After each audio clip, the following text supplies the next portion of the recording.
Mrs. Tibu, Shibu told me that Tony Clement, the Minister of Industry, is going to save the internet for Canadians.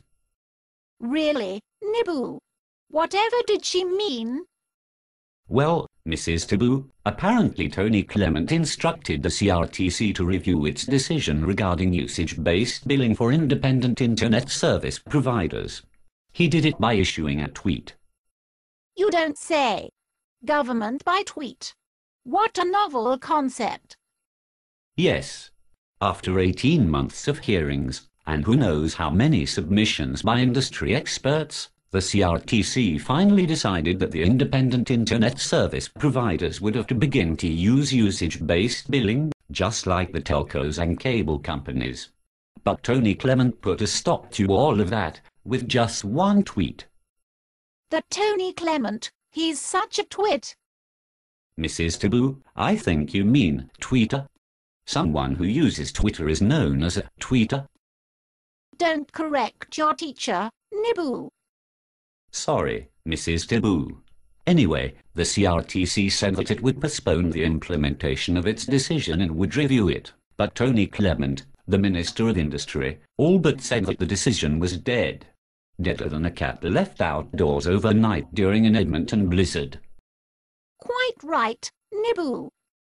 Well, Mrs. Tibu, isn't that great? Isn't it great that Tony Clement saved the internet for Canadians?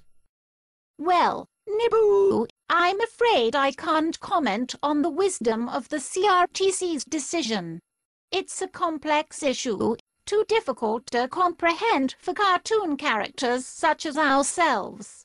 However, I do know that Mr. Tony Clement has once again demonstrated the Conservative minority government's complete lack of regard for the CRTC and the regulatory process.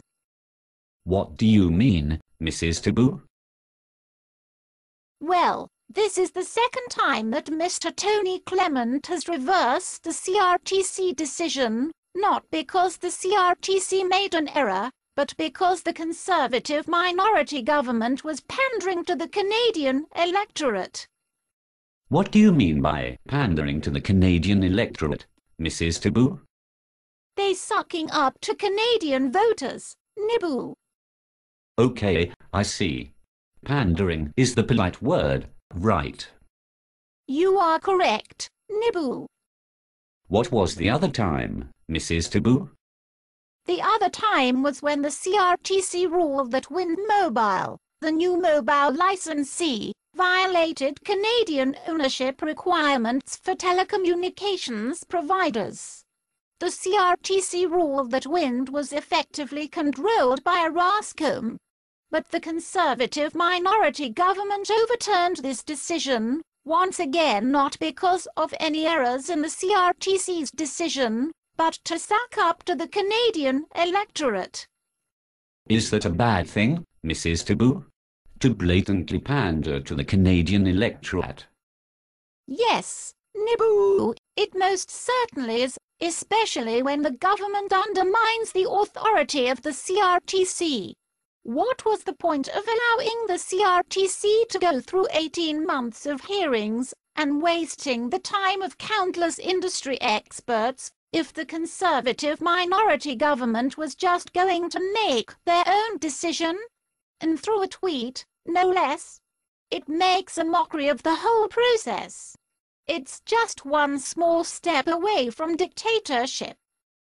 I see, Mrs. Tibu. So Mr. Tony Clement didn't really save the internet for Canadians, did he?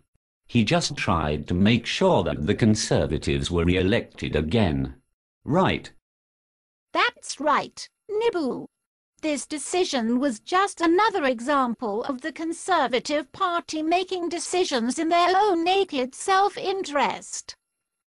Ha! Just like the Hans Christian Andersen story, The Emperor's New Clothes. Very good, Nibu.